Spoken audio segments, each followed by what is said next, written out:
Мен бирдей көрөм Ахматбек Келдебековду, Нариман Тулеевди, Садыр Жапаровду, Камчыбек Ташевди, Талант Маматовду. Себеби мен эле эмес, айрым бизден болгон ата журттан ашып барса бир 3-4 депутаттар, Курманбек Эргешев, Мактыбек Абдылдаев, ошону менен бирге дагы бир экөөсү, Курман Табдиев, биз ушулар, айрыкча Курманбек Эргешев экөөбүз сотторуна дагы калбай катышып, менин күнүм 3-чү микрофондон ушулар боюнча, ушул менин коллегаларым боюнча 5 боюнча айтылат эле, 5 боюнча бүтөт эле да. Бул деген сөз, мен айтайын дегеним, мен барын бирдей сыйлайм, бирдей көрөм, бирдей булардын тагдырына көңүл бурам. Мына ушулардын аябай көп азап чегишти.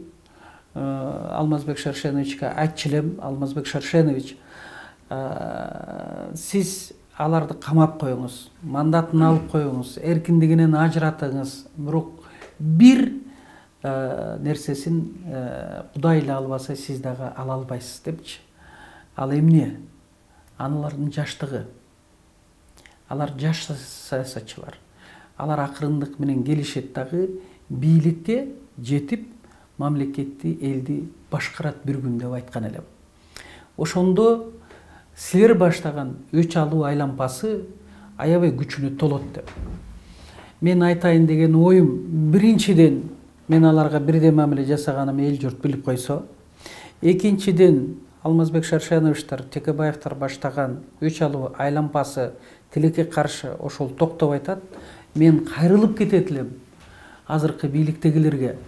Мен үкөлөрүмө, инилериме өч алуу айлампасынан чыкса, саясаттагы баягы саясий куугунтуктун негизинде азыр эркинен ажыратылган жаш жигиттер дагы түрмөдөн чыкса дейм.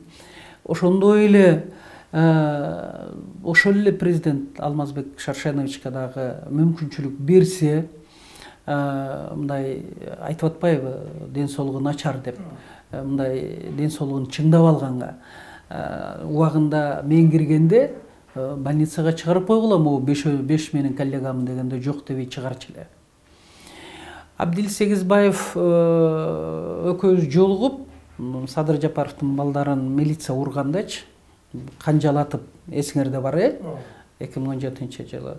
Мына ушул Арбат деген кафе бар, Проспект Мира менен Ахунбайдын кесилишинин Ахунбайдан жогору. Ошол жерде жолугуп, жанында кафетерия, азыр чайхана болуп калыптыр. Ошол жерде жолугуп, Абдил Сегизбаевтан суранып, балдарды чыгарып койчу деп, Курсан Асановдон суранып, ошол экөө жакшы жардам берди эле. Табалдиев деген ГКМБнын жетекчиси ага кирип атып, ошондой эле Камчыбек Кыдыршаевдин балдары баягы жалган жала менен дөңгөлөк урдады дегенде дагы мен ошол Абдил Сегизбаевке кайрылып атып, Табалдиев аксакалга кайрылып атып, алар экөө тең барып, Алмазбек Шаршеновичти убедить этип, бул жаш балдарга эч бир күнөөсү жок, мындай мамиле жасап аткан токтотуусун суранып, анан токтоп, ал жаш биздин балдар сыртка чыккан, Садыр Жапаров менен Камчыбек Ташевден. Ошон үчүн балдарга тийишпегиле. Азыркы бийликке да айтат элем, балдарга тийишпегиле. Саясатчылардын балдары, алар да эркин жашаш керек. Куугунтуктоо болбош керек. Бала атасы үчүн жооп бербейт. Ошон үчүн мен айтайын дегеним, өч алуу айлампасынан дагы ушул бийлик чыкса, ушундай оор мезгилде душманыбыз эшигибизге келип турганда ынтымакка чакырса, мен экинчи постум Садыр Жапаровго сунуш катары кайрылган элем. Мен ошол боюнча сөзүмдү аяктасам, Садыр иним, ошол менин сунушумду бир карап көр.